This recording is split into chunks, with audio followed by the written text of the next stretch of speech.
এটা তো আনএক্সপেক্টেড জিনিস। এতদিন হয় নাই, এটাই অবাক হয়েছি। তবে একটা জিনিস অবাক লাগে, এই আসামি বারবার বাইরে ঘুরে বেরিয়েছে, অ্যানাউন্স করেছে যে আমি বাইরে আছি, আমি করি না, এই করি না, অনেক রকম পাবলিসিটি করেছে, এফডিসি তে অনেক কিছু করেছে, কিন্তু ধরা পড়ে নাই।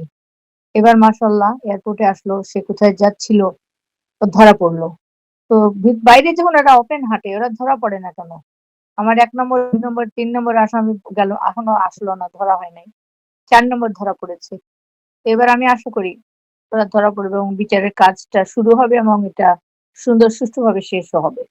আর রুমে গিয়ে পেলাম ওই যে বিছানার শীতান দিকে না, পায়ের দিকে তার মাথাটা, আর ইয়েলো একটা প্যান্ট, শর্টস আর একটা গেঞ্জি পরা নতুন শুয়ে আছে। একজন, দুইজন, একজন চাইনিজ মহিলা আর আবুল ওর গায়ে হাতে, ২ হাতে দুইজনে তেল দিচ্ছে। আর পায়ের দিকে একটা কালো উঁচা লম্বা মতন আননোন একটা লোক বসা ছিল। আমি, শাহরান আর ওর বাবা আমরা যখন ঢুকলাম, তখন সে কিছু না বলে বের হয়ে চলে গেল। তো আমি ঢুকে দেখলাম আমার ছেলেটা অজ্ঞানের মতো পড়ে আছে। তা আমি মনে করলাম যে ও বোধহয় সেন্সলেস হয়ে গেছে। আমি তাকে ডাকতেছিলাম। আমরা ঢুকতেই আবুল এবং ওই মহিলাটা আসতে চলে গেল। ড্রেসিং টেবিলের উপরে কিছু তেল ছিল, সরিষার তেল রাখা, ওই তেল ওরা মাখাচ্ছিল। প্লেটটা রেখে যখন আমি বারবার ওকে দেখতেছিলাম, ডাকছিলাম, উঠতেছে না। তো ডাকতে ডাকতে আমি বিছানার উপর উঠে গেছি, ঠোঁটে চুমু খেলাম, নড়ে না। হাতের নখ দেখলাম, হাত টানতে গিয়ে দেখি হাতের নখগুলি নীল হয়ে গেছে সব। তো দৌড়ে আমি পায়ের দিকে আবার এগিয়ে গেলাম, যে পায়েরও ১০টা হাত পা নীল হয়ে গেছে। তখন বললাম যে আমার ছেলে তো ফেন্টেড হয়ে নীল হয়ে গেছে, তো মরে যাবে, ডাক্তার ডাকো। তখন ওই আবুল, এই ইমনের আব্বা আবুলকে বললো যে ডাক্তার নিয়ে আয়। এই যে আবুল গেল, আবুলকে আর পাইনি। হ্যাঁ, আজও দেখিনি আমি। আবুল আর আসে নাই, পালাই গেল। ঘরে আর কেউ ছিল না, ঘরে কোনো কিছু আগুচাল ছিল না, সব গোছানো। স্বামীটাকে আমি দেখতে পাইনি। তো তখন দেরি হচ্ছে দেখে আমি, আমার হাজবেন্ড আর শাহরান, আমরা ৩ জনে মিলে ওকে রুম থেকে বের করে আনছি, নিয়ে যাবো আমরা মেডিকেলে। তখন একজন মহিলা, পরে শুনলাম ওর নাম কি জানি, সাবিনা নাকি, যাই হোক, এসে পরে জেনেছি যে এটা আজিজ মোহাম্মদ বাড়ি একজন মহিলা টিম ছিল। তো সে বলতেছিল যে who the hell you are, why you are taking হিম।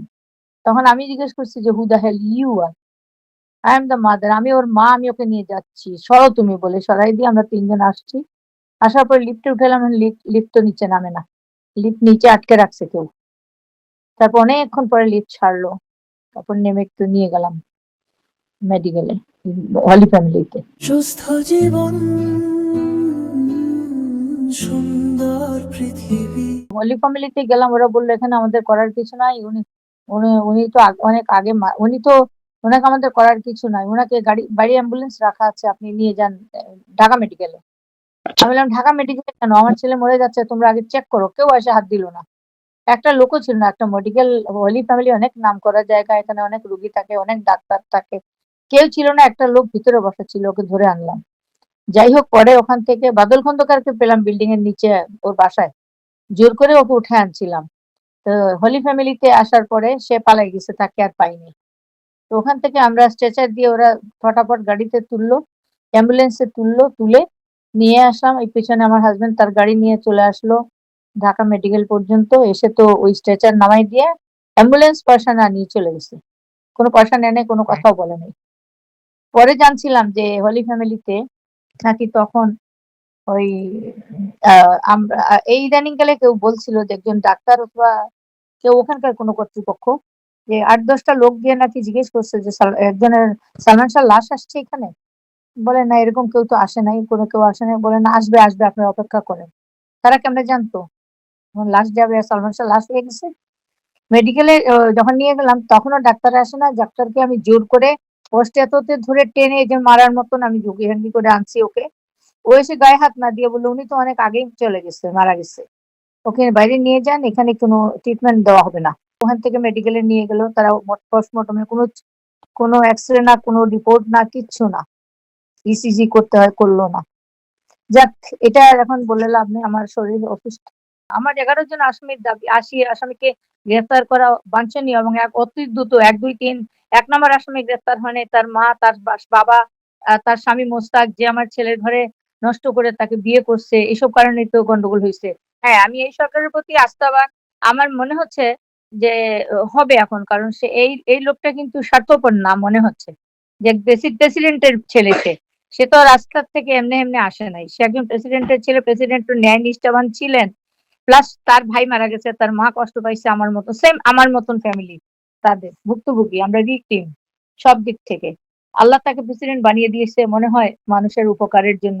সে সাধারণ জীবনযাপন করছে। তার স্ত্রী, তার মেয়ে তাদেরকে কোনো অহংকার দেখা যাচ্ছে না। নিরহংকার মানুষ। আর সর্বোপরি আমার আল্লাহর উপর বিশ্বাস আছে। আল্লাহর উপর বিশ্বস্ততা আছে। বিচার হবেই। এবং এই সরকারের আমলেই হবে আমি আশা করি। ১৮ কোটি মানুষের সহযোগিতায় আমি একা ছিলাম না। একা নাই এখনো। যার জন্য বিচার হয়েছে এতটুকু হয়েছে, আরো হবে। বাকি আমি সরকারের দৃষ্টি আকর্ষণ করছি যে অনতিবিলম্বে খুব দ্রুত যেন আমার ১ম আসামিগুলো ধরা খায় এবং শেষের ১১ জন না খালি, এখানে কোর্টের নির্দেশ অনুযায়ী ওই রিজভির স্বীকারোক্তিতে 164 এর স্বীকারোক্তিতে এজাহারভুক্ত এই ১১ জনের নাম দেওয়া হয়েছে। ১১ জনের বাইরে প্রায় ৭০ ঊর্ধ্ব আসামি আছে এখানে। এফডিসির লোক আছে, বাদল খন্দকার আছে, আর অনেক সহ অনেক আছে। বাদল খন্দকার, আহমদ শরীফ ১ম এই তো তাকে ওখানে অ্যাক্টিং করতে দেয় নাই, তাকে বহিষ্কার করছে। অনেক কিছু করছে, অনেক কিছু আসবে। তো এখন আমি চাই সিআইডির উপর আমার বিশ্বাসতা আছে। আমার মনে হয় এরা ভালো করবে। তারা কাজ করার চেষ্টা করছেন। আমি দোয়া করি এবং আমি বিশ্বাস করি তারা কাজটা করবেন। আমি এর মধ্যেই দেশে আসবো। তাদের সবার সঙ্গে দেখা করব।